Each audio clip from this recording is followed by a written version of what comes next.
Michel, en fait, je voudrais en effet prendre la question de la violence, du rapport entre la violence et le pouvoir, pas totalement comme tu l'as prise. D'abord parce qu'en fait, si tu es ici, si on se tourne vers toi, c'est pas seulement en tant que penseur de la politique, c'est en tant que praticien. C'est parce que tu as exercé du pouvoir. Et parce que dans un certain nombre de cas précis, dans le protestantisme, mais ailleurs aussi, bien entendu, on a reconnu dans ton action une ligne, une famille d'esprit qui tenait à ne pas éloigner l'éthique de la politique par rapport à toutes les tentations machiavéliennes et machiavéliques. Alors la question de la violence, en fait, bon, elle a été très bien posée par des tas de gens, mais notamment bien sûr dans son rapport avec l'éthique, par Max Weber dans sa célèbre conférence que tout le monde connaît sur le métier politique comme vocation. Toi qui es entré en politique, non pas à 45 ans, mais 65 ans, en 49, tu as pris ta place au Parti Socialiste, on peut dire que tu as vraiment fait le métier politique comme vocation. Et ce que met en avant Weber, très vite, et il est le premier à l'avoir fait sous cette forme, c'est que pourquoi on ne peut pas passer, comme tu t'as posé la question de ton numéro 3, d'éthique privée à l'éthique politique. Pourquoi on te pose la question quelle éthique en politique? Parce que la politique, c'est le lieu d'une violence tout à fait spécifique, parce qu'il y a un lien intrinsèque entre pouvoir et violence. Et ce lien intrinsèque, il vient de ce que, dans le contrat social qui fonde la démocratie, les citoyens délèguent à l'État le monopole de la violence physique légitime. C'est parce que, quand tu exerces le pouvoir, mais quand n'importe qui l'exerce, il y a ce lien particulier, cette autorisation des détenteurs du pouvoir d'user de la violence, user à l'égard de leur population par l'intermédiaire de la police, tu as parlé de la prison, user, mais aussi, quelquefois, par l'intermédiaire de l'armée, comme en Algérie, mais aussi, bien sûr, à l'égard des autres nations. Alors, ce que disait très bien Max Weber, c'est que l'usage de cette violence, qui est légitime, au sens où elle est considérée comme légitime par l'ensemble de la population, dans le cadre du contrat social implicite de la démocratie, elle est politiquement légitime. Mais elle n'est pas nécessairement éthiquement légitime. C'est-à-dire que l'usage de cette violence expose sans cesse les hommes politiques à ce que Max Weber décrivait comme les puissances diaboliques aux aguets dans toute violence. Toi, tu as constamment rencontré aussi la violence dans la question politique. C'est pour ça qu'on se tourne vers toi. Et donc, voilà, que faire en face de l'usage illégitime, éthiquement illégitime, d'une violence politiquement légitime? Alors on sait, tout le monde le sait, Jacques vient de le rappeler, que Max Weber a essayé de montrer le déchirement inévitable quand on veut, contrairement aux machiavéliens, réintroduire absolument, garder absolument de l'éthique une intersection entre éthique et politique, le déchirement entre les deux éthiques, l'éthique de conviction et l'éthique de responsabilité. Tu as souvent parlé de ça, et tout le monde connaît ce thème. Mais Max Weber, comme Ricoeur, demande explicitement à l'homme politique authentique de chercher des intersections entre les deux, de faire que l'éthique de conviction soit complémentaire de l'éthique de responsabilité. Et je voudrais te lire la phrase que je trouve formidable de conclusion de Weber sur cette question, qui permet de penser qu'au fond, ça ne suffit peut-être pas d'être capable de lier les deux, conviction et responsabilité, qu'on peut très bien avoir en liant les deux, être tout de même sur des positions opposées, et qu'on n'a pas forcément la solution avec ces deux, avec cette tentative de lier les deux. La politique, écrit Max Weber à la fin de sa conférence, consiste en un effort tenace et énergique pour creuser des planches de bois dur. Cet effort exige à la fois de la passion et du coup d'œil. Il est parfaitement exact de dire, et toute l'expérience historique le confirme, que l'on n'aurait jamais pu atteindre le possible si dans le monde on ne s'était pas toujours et sans cesse attaqué à l'impossible. Alors, il me semble que dans ce thème de la violence et pouvoir, il faut souligner ce point de Max Weber, l'appel au coup d'œil, la passion et le coup d'œil, et cette pointe d'utopie, il faut miser l'impossible pour atteindre le possible. Alors maintenant, je me tourne directement vers toi en tant que tu as été un praticien de l'éthique en politique, que tu as mis en œuvre des pratiques innovantes en politique. Pourquoi en France, tu appartiens, tout le monde le sait, à la famille d'esprit dans laquelle on trouverait celui qui a été ton ami, Olivier Philippe, et ton mentor aussi, pour ses positions, car elle a eu peu de pouvoir, et bien sûr, Mendès France. Tu parles d'André, Philippe. Comment ? André. Oui, ça vaut pour les deux. Enfin, le plus brillant était André, Philippe. André Olivier, donc, pardon. Le père. C'est vrai, je pensais à André. Ton ami, c'est André. André, mais enfin, Olivier est quelqu'un de très bien quand même. André Philippe, bien sûr, et Mendès France. Cette famille d'esprit qui est justement, pour rejoindre un thème qu'aime beaucoup Olivier Abel, décisivement anti-machiavélienne, qui refuse que le pouvoir, que la politique soit seulement une technique du pouvoir, de conquête et de maintien du pouvoir, sans souci éthique. Au fond, c'est ta voix, c'est ta famille d'esprit. Alors, elle intervient très clairement dès la première intervention vraiment publique, qui est ton rapport sur les camps de regroupement en Algérie. Tout le monde a oublié, bien sûr, tout le monde a oublié les chiffres effarants que tu as révélés. Je pense qu'ici, personne ne sait que dans le temps des 8 mois où Michel enquête, 100 000 enfants meurent de dénutrition dans les cas de l'armée française. On est tout à fait bouleversé quand on voit 100 000 morts en Syrie. 100 000 enfants morts. Et Michel, là-dessus, tu as joué un rôle particulier, parce que tu as fait une enquête, parce que tu l'as révélé, eh bien, enfin, le gouvernement a donné à l'armée quelques moyens de nourrir cette population. Et ta deuxième intervention, c'est bien sûr, qui saute aux yeux pour tout le monde, c'est dès que tu arrives à Matignon, tu es en face du problème de la Nouvelle-Calédonie, et au lieu de reprendre le chemin de ton prédécesseur, qui vient de donner l'assaut à la grotte d'Ouvéa, tu inventes la mission du dialogue. Ce qui me paraît intéressant dans ces deux cas, c'est moins le fait que tu aies essayé de croiser tes convictions et tes responsabilités, mais plutôt le coup d'œil, comme dit, le coup d'œil et l'utopie. Le fait que tu aies voulu inventer en politique, toi comme d'autres, comme Mendès avait inventé notamment sur la Tunisie et le Maroc, un peu sur l'Indochine, cette volonté d'invention de nouvelles procédures politiques, le fait que l'exigence éthique impose l'innovation politique. Si on peut, ça croise un tout petit peu ce que disait Jacques, ce qui est terrible dans l'immobilisme de la classe politique française, c'est cette impression au fond, de paresse et de routine, sa grande difficulté à inventer, et notamment à inventer éthiquement. Je ne vais pas aller plus loin parce que je ne veux pas prendre trop de temps.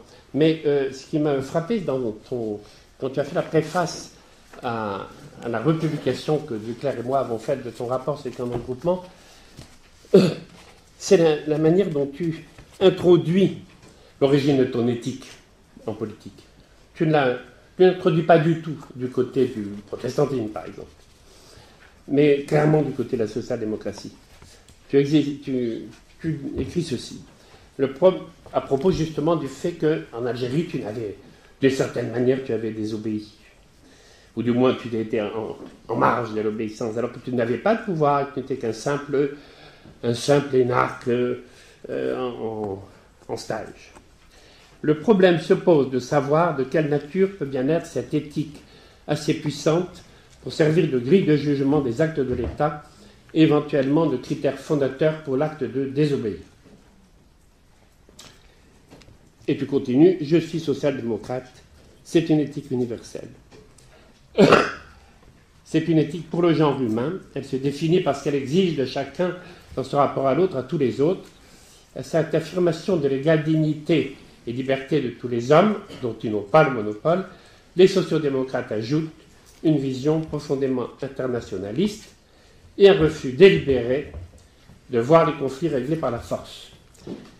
Et tu terminais en disant une chose très intéressante, que, contrairement à ce qu'on croit toujours, pour toi, l'identité du socialisme est faite d'abord de dignité et de droit, et que l'aspect économique répartiteur de son combat en est une conséquence nécessaire, mais ne saurait en être la référence dominante. Donc en fait, ce que tu dis en face de ce problème de la violence et de la non-violence, c'est que c'est l'éthique social-démocrate qui t'a permis d'innover, d'inventer. Alors la question que je voudrais te poser, c'est une question directement liée à aujourd'hui. Aujourd'hui encore, la France est en face d'un problème ou non d'emploi de la violence et d'intervention militaire à l'étranger.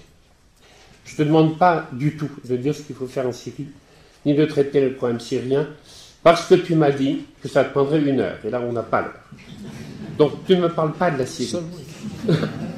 En revanche, je voudrais savoir si tu pourrais nous donner une idée sur la manière de sortir de la contradiction qu'il y a entre deux exigences éthiques aujourd'hui sur la table. D'une part, mais aujourd'hui sur la Syrie, mais c'était pareil sur le Kosovo, c'était pareil sur l'Irak aussi, et la contradiction entre, d'une part, l'exigence d'intervenir militairement pour arrêter un crime contre l'humanité, exigence clairement éthique, mais sans que les conséquences de l'intervention soient calculables. Problème, conviction, responsabilité, comment ça marche.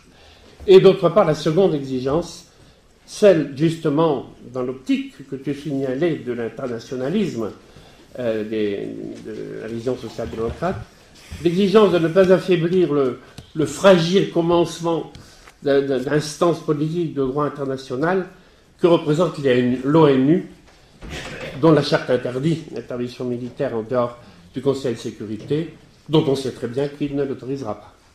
Alors, est-ce que... Ma question est très simple, c'est... Est-ce que... Très simple, évidemment, terriblement, pour une affaire terriblement compliquée. Est-ce que tu penses qu'on pourrait inventer, toi qui es un grand inventeur en pratique éthique, qu'on pourrait inventer une façon de sortir de cette contradiction? Ou bien est-ce qu'on est inévitablement renvoyé à choisir l'une de ces deux exigences, au risque, dans l'un cas comme dans l'autre, d'aboutir à des conséquences dramatiques? 5 minutes. Dans le très beau propos de Pierre jusqu'à présent, il n'y a qu'une absurdité, qui est l'idée de qualifier de simple la dernière question. La réponse est compliquée, mais la question est simple. Pas vraiment. Enfin bon, on va y venir. J'ai 2 remarques préalables avant de prendre cette question-là. La première est que, d'une certaine façon, j'ai eu du bol. Je n'ai que 63 ans d'appartenance politique à mon parti. Et tout à ce temps-là, je pérore, je discute, j'écris, je publie même un peu. Et je panique chaque fois que quelqu'un se met à produire des citations de moi sur des textes, sinon séculaires, sinon même un peu plus récents. 2003, là. Le monde a tellement changé que la masse de sottises qu'on a pu dire est quand même relativement considérable. Et alors, chaque fois qu'il y a une citation de moi, je ne dirais pas que j'ai peur, mais enfin, pas loin. Alors on est bien tombé. Ça veut peut-être dire qu'il y a des permanences quand même. Ça, c'est la première remarque. La seconde remarque, mon statut de laborantin de l'action publique à l'éducation culturellement rapide devrait me l'interdire. Parce que c'est de haute culture qu'il s'agit là. Mais je crois bien qu'il faut défendre Machiavel. Qu'est-ce que c'est que cette idée de lui porter discrédit de la méthode générale des politiques, qui clarifie mieux que d'autres. Lui-même, dans sa vie, est d'une éthique parfaite, on ne le connaît ni criminel, ni frauduleusement enrichi. Mais ce n'est pas Machiavel qui est en cause, hein, c'est plutôt les pratiques. Étant entendu que le prince n'a pas d'éthique, il n'a que des intérêts, que la scène a une technicité, une praticalité qu'il faut bien décrire. Machiavel fait métier de compréhension de la scène. Réserve le choix de l'éthique à l'étage au-dessus, ne s'y comprend pas et ne la déshonore pas. Moi, je voudrais dire à tous ceux qui veulent entreprendre une réflexion approfondie sur le long terme qu'il faut traiter Machiavel comme le descripteur de ce qui se passe quand le niveau d'exigence éthique n'est pas suffisant. Ou plutôt quand il n'y a pas de contrôle éthique sur ce qui n'est pas son problème. Lui analyse, décrit, transforme en objet repérable et étudiable l'identité définie par Karl Barth tout à l'heure, à travers la méchanceté et la brutalité. Et on a besoin de ça, puisque ça authentifie avec plus de précision et d'exigence ce contre quoi l'éthique vient combattre. Enfin, ça vaut mieux que ça. Et puis en plus, quand même, il est très intelligent, et ce qu'il dit, alors, sur le plan de la praticalité de la politique, dont nous nous foutons ici collectivement, mais pour les opérateurs sur le champ politique, Machiavel est un très grand cerveau et un très grand écrivain. Pardon. Alors après, j'en ai déjà trop dit pour oublier un peu la formulation précise de la dernière question, mais compatibilité, éthique et violence, etc., etc.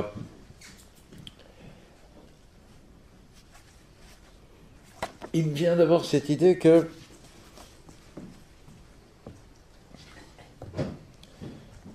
faut se méfier de l'absolu des mots et de l'exigence que cet absolu implique.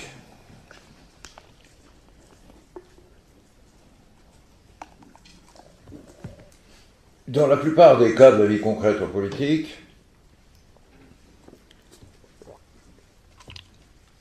on affronte des difficultés fractionnées, presque une par une.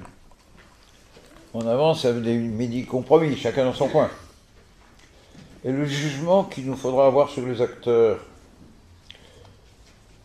sera au moins autant sur les intentions, quitte à les mal connaître et à les mal intuiter, que sur l'effectivité des moyens pris.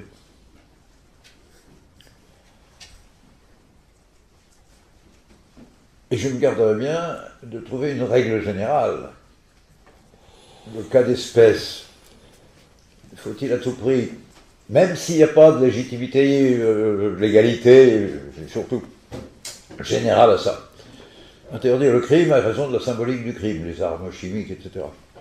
Au prix d'une mise en cause et d'une fragilisation de l'unique organe de décision que l'humanité a en commun, qu'elle essaye de faire naître et qui mûrira en un siècle pour devenir conscient d'une maturité collective, mais dont l'existence nous est précieuse pour faire une organisation internationale commune au monde.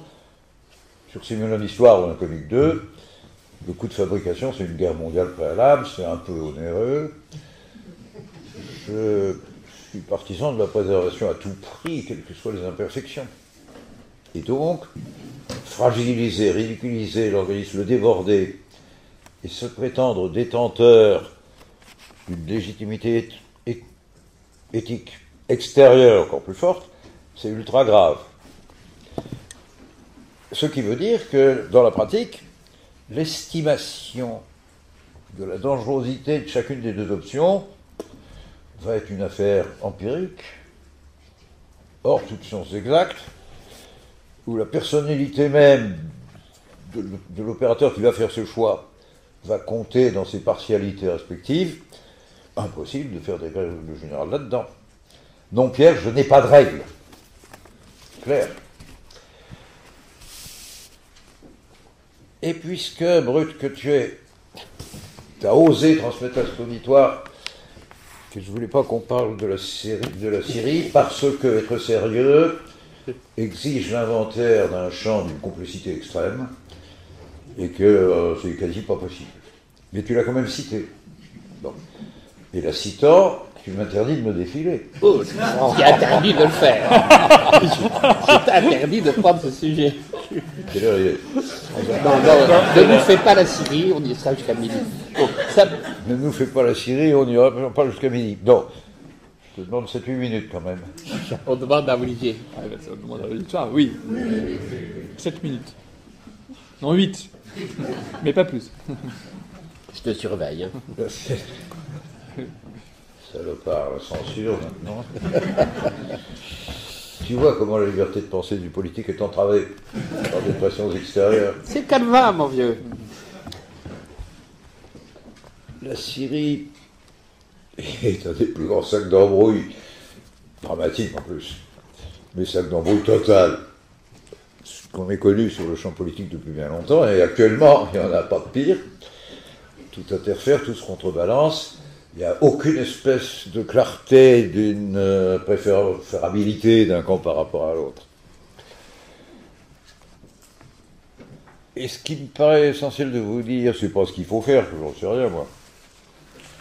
D'une phrase brutale et caricaturale, je dirais tout à l'heure ce que je ferais aujourd'hui si j'étais à la place du décideur. Je voudrais moi vous demander, parce que là, Monsieur le Président, on a peut-être besoin d'un effort institutionnel et collectif, d'institutions ecclésiales.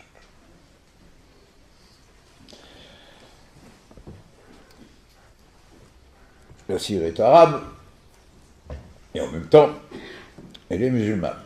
Elle fait partie de cette moitié arabe, d'un monde musulman un peu hétérogène. Un voisin libanais a écrit il y a quelques années, une dizaine je crois, un très beau livre dont le titre est « Le malheur arabe ». Il y a un malheur arabe. Souvenir lointain de l'islam vu de l'école primaire presque, ou de l'école secondaire. 13e, 14e siècle. Astronomie, géométrie, poésie, trigonométrie, circuler dans le désert, littérature, immense islam. Monteur, il tolérait toutes les religions minoritaires, dhimmi. Mais il pouvait vivre et exercer leur économie, il était simplement sous un contrôle. La démocratie, on ne le sait pas, les droits de l'homme est une formulation postérieure de beaucoup de siècles. C'est immense. Et en plus, c'est eux les traducteurs, enfin les conservateurs et traducteurs de tous les Grecs, à commencer par Aristote et quelques autres, et c'est grâce à eux qu'on les connaît. Service rendu à l'humanité. Puis les choses se différencient un peu parce que, côté chrétienté nord de la Méditerranée, on s'approprie des techniques nouvelles. Et on commence un décollage. En gros, l'islam rate son rendez-vous avec le développement. Et c'est terrible, l'humiliation. Mais pourquoi le développement?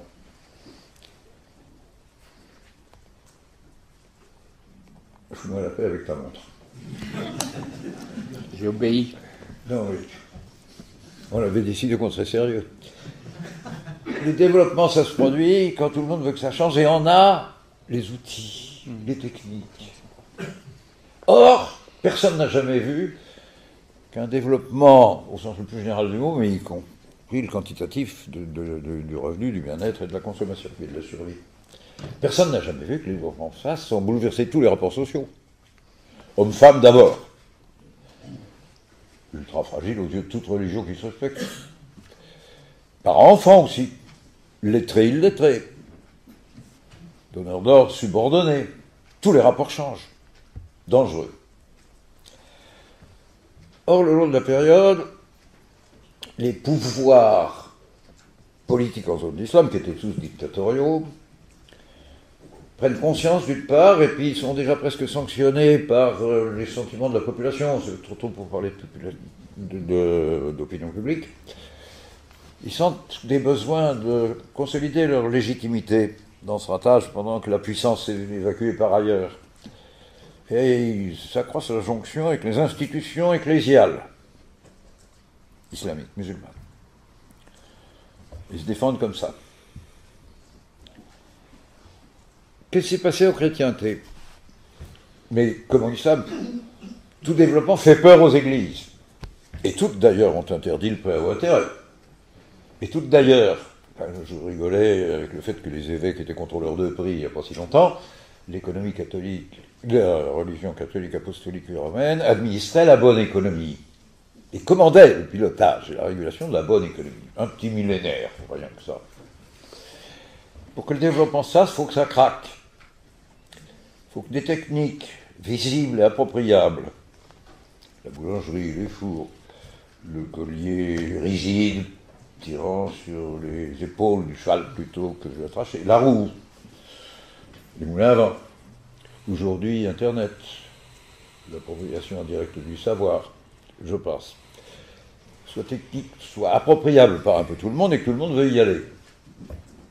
Ça fait péter l'ordre et la conformité à cet ordre, mais en cause de la religion. Notre ami Calvin, chef d'État in partibus, mais parce qu'il a besoin d'emploi chez lui, pas parce qu'il est prophète et théologien, parce qu'il est chef d'État. C'est lui qui va inventer, pour que l'État marche, séculièrement, la distinction entre le prêt de consommation, qui est la charité, et qui est un devoir divin, sur lequel prélever un intérêt serait une offense à Dieu, et le prêt de production, qui est une nécessité banale de l'économie, parce que c'est difficile de vendre du pain avant d'avoir acheté, après, de le vendre avant d'avoir acheté un local, un four, de la farine, etc. Et le capitalisme va commencer comme ça. Le bizarrerie historique qui n'est pas en islam, c'est possible parce que des gens ralliés pour des raisons théologiques, pour des scandales de l'Église et des indulgences, vont avoir la chance, le hasard, pour de bonnes ou d'exécrables raisons, de construire des territoires de pouvoir échappant à l'orthodoxie catholique romaine. Le pire cas, c'est l'Angleterre. Henri VIII trouve le capitalisme après avoir tué ses 3 premières femmes pour divorcer de la 4e qui voudrait la bénédiction papale. Là, il fout le camp, les règles tombent, et on va pouvoir faire du capitalisme. C'est pas très très chouette. Bon. La conversion de la moitié des princes allemands au protestantisme est plus honnête. La province du nez des Pays-Bas sont le meilleur exemple. La Scandinavie aussi. Enfin, c'est comme ça que ça part. Donc, pas de développement sans que craquent les règles étouffantes de la phase précédente et que quelqu'un les fasse craquer. On a confirmation, chinoise, je n'ai pas le temps, je ne vais pas regarder, je ne vais pas vous ennuyer. Dans l'obstruction islamique, on a aussi la chrétienté orthodoxe, et la judaïté est sauvée de la pérennité de dogmes touchant jusqu'aux vêtements, à l'habillement et à la relation homme-femme, par le fait qu'elle n'a jamais eu de territoire propre, et que la rencontre du peuple juif avec la modernité s'est faite ailleurs, et qu'il a bien fallu se réconcilier quand on s'est trouvé l'État après, que les églises n'ont pas pu l'empêcher. En islam, pour prendre un seul exemple, la faiblesse est telle qu'il devait en plus coloniser, humilier. Il a détruit les rapports hiérarchiques entre façons de vivre, tribus, clans, et les rares États qu'il y aura vont être inventés, décrits par le colonisateur. C'est au point qu'un nommé Bonaparte va se balader avec quelques soldats en Égypte. Humiliation terrible. Un avantage, il reconnaît la religion et ses chefs, et il respecte. Ce signe de respect ne sera pas oublié. Il y a un sultan. Je ne sais pas si c'est lui 20 ans plus tard, toujours vivant, ou si c'est son fils. 20 ans après, amère réflexion sur la honte. Le sultan appelle son meilleur clerc, il s'appelle Rifat, R-I-F-2-A-T. Il est clerc et savant. Je te nomme chef de mission, tu prendras nos 30 meilleurs, cervelles. Laïcs et savants d'un côté, clerc de l'autre. Et tu vas aller te balader là où naît ce développement. Province-Unie des Pays-Bas, Angleterre, France, quelques princes allemands. Je vous donne 6 mois. Répondez à la question. Ces techniques au nom desquelles ils nous dominent, est-ce que nous pourrions les acheter, les copier, les voler, sans déshonorer notre foi? Le rapport est enthousiaste. La réponse est évidente. Aucune de ces techniques n'est connotée religieusement. On pourrait parfaitement le faire. Évidemment, compliqué, il faut du temps, etc. On est dans le monde arabe, c'est-à-dire un monde où le concept de nationalité ne va produire sa nocivité que longtemps après. Ce qui compte, c'est les tribus, les appartenances familiales, et elles sont géographiquement un peu partout. Parmi les 30, il y en a qui sont liés à ce qui sera l'Arabie Saoudite, d'autres au Yémen, d'autres encore à ce qui sera la Jordanie, à l'Irak, quelques-uns même avec le Maghreb. Le rapport est enthousiaste. Et les enfants de Rifat, comme les appelle Guy Sormand, qui raconte ça dans un très beau livre, dont c'est le titre que je vous recommande de lire, se répandent partout. Tous sont tués, emprisonnés, conduits au silence. Partout, les pouvoirs religieux, complices du politique, ont peur des changements de comportements sociaux, des changements socio-culturels liés à la possibilité du développement. Voilà ce qu'il faut savoir. C'est au point que le malheur arabe produit un désespoir cumulatif. Et que chez ces peuples qui ne demandent qu'à vivre en paix, en gros, ils sont en train de beaucoup descendre dans la rue pour manger mieux, et puis pour avoir un peu plus de démocratie, pour qu'on ne les méprise pas trop, pour qu'on les écoute. Sans que nulle part, ni Tunisie, ni Égypte, ni Libye, personne ne crie au rejet du prophète. Les foi sont profondes et vraiment collectives. Mais il y a une dégénérescence. La honte, l'angoisse religieuse, dans certaines sectes. Des sectes, on connaît bien, hein. Les dérives sont possibles partout. Va jusqu'à proclamer qu'au nom du prophète, il faut décidément tuer les infidèles pour se débarrasser de cette indignité. Et des gens comme ça. Nous, les Occidentaux, les grandes puissances, mais les Russes et les Chinois, c'est un peu pareil, enfin surtout les Occidentaux, nous traitons avec les autorités, nous les reconnaissons, nous recevons même les chefs religieux, et naturellement les politiques, sans entrer en détail, sans respecter des peuples qu'on a oubliés. Et on laisse faire. Nous consolidons même ces pouvoirs vieillissants et faillis. Et eux se durcissent. Mali, un petit peuple, nous appelle à l'aide. On y va, c'était nos terres, on est content et on le fait superbement, on va étonner les militaires, même américains, mais c'est pas le problème.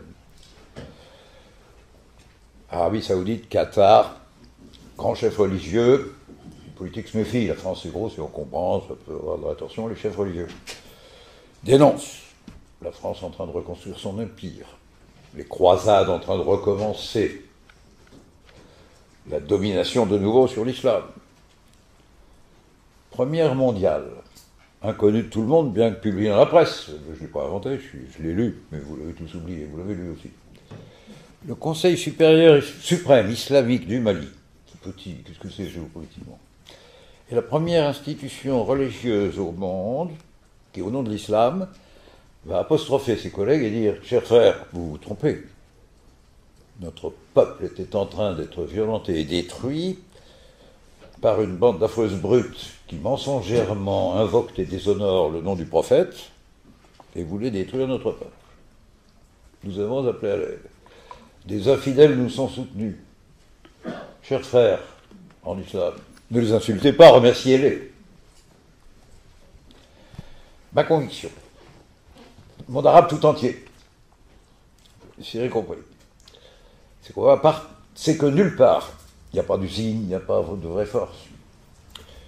Un peuple arabe, ni même des gouvernants arabes démocrates, ils s'entreuvent de temps en temps, par accident et pas pour longtemps, n'auront la possibilité de réduire ça, de traiter le problème chez eux par leur seul moyen. L'éradication de la dérive mortifère sortie de l'islam de manière mensongère aura besoin d'aide extérieure. C'est acceptable, on en sort que si elle est non seulement admise, mais demandée par les autorités, sinon religieuses, du moins musulmanes explicitement. Égypte, Tunisie, Libye, des foules sont descendues, on ne s'en est pas beaucoup mêlé. Dans tous ces cas, on n'a pas touché le sol. En Libye, on a un petit coup de main aérien. Le client précédent avait fourni toutes les raisons pour qu'on souhaite sa disparition, mais pas plus. Il n'y a pas beaucoup de commentaires civiques collectifs. L'Égypte n'en touche pas. Vous savez, un risque, la dérive religieuse mortifère, elle est aussi du côté des défenseurs d'un peu plus de démocratie, puisque persécutés par le pouvoir ancien. Syrie. C'est, après le Mali, mais plus large, plus stratégiquement placé, plus observé, le deuxième cas au monde où une communauté musulmane respectant son prophète demande de l'aide, militaire et factuelle, jusqu'aux infidèles. Malheureusement, c'est complètement vicié. D'abord parce que dans la Syrie sunnite à 74%, le dictateur est un minoritaire chiite d'une brutalité qu'on voit, c'est un criminel de premier rang. Mais son pouvoir en légitimité ne tenait que parce qu'il protégeait toutes les autres minorités contre les sunnites dominants, les sunnites qui hébergent les plus tueurs de la dégénérescence mortifère islamique. Parce que les Kurdes, les Druzes, les chrétiens maronites du Liban, ce qui reste même de juifs, il restait plus là qu'ailleurs dans le monde arabe, sauf au Maroc. Afin de les descendre. Et donc, c'est un événement bizarre que les vrais démocrates parmi eux descendent dans la rue et nous demandent de l'aide. Parce que ceux qui sont moins motivés, moins lucides, ils ont peur. Il est bien clair qu'une majorité sunnite, sont 74%, prenant sous inspiration saoudienne ou qatari, les financiers des vrais tueurs, au nom d'une intensification de la révérence idolâtrique à l'islam. S'ils prennent le pouvoir en Syrie, ça peut être pire. Et pourtant. Et puis en plus, comme Assad est chiite, les vrais tueurs au nom du sunnisme, ils ont aussi leurs troupes dans la coalition anti-Assad. Que les vrais démocrates, parce qu'il y en a, c'est même la moitié, ne sont pas sûrs de garder le pouvoir au total là-dedans. Allez vous tirer de ce merdier. Aucune observation factuelle, aucun raisonnement rationnel ne peut aboutir à une probabilisation sérieuse et crédible du résultat. On ne sait pas. Le vote du Parlement anglais, on ne se met pas là-dedans, est un des déshonneurs de civilisation les plus graves. Aucune considération pour l'aspect international du problème, pour le danger où sont les peuples. Nos pognons, notre soldat, tout seul une honte. La lâcheté de l'Europe vaut à peu près ça. Dans ce bizarre, où les républicains américains sont de la même eau, ou à peu près, un homme venu du tiers-monde, qui s'appelle Obama, sent quelque chose de différent. Et François Hollande, déjà un peu entraîné par le coup français très réussi, très admiré, et qui rentre dans cette idée d'une solidarité entre les infidèles pour aider les musulmans à imposer une vision pacifique, démocratique et conciliatrice du prophète. C'est ce coup-là qui commence. Il a compris ça, au moins, Hollande. S'il n'a pas la culture historique au nom de laquelle je vous raconte ce que je suis en train de vous raconter. Je crois donc qu'en termes de politique pure, c'est un coup fourré, et personne ne sait ce que ça peut produire. Qu'en termes d'éthique, nous avons l'obligation, le devoir de civilisation, j'ai risqué cette expression à France Info hier, le devoir de civilisation, de continuer de répondre à la demande de main tendue de ceux des musulmans modérés qui n'aiment pas leurs tueurs et qui veulent les éradiquer. Mais dans tout combat de ces jours, c'est une affaire d'un demi-siècle. Évidemment, il y a des ratés, des retours en arrière, des coups qui m'ont manqué, Syrie compris.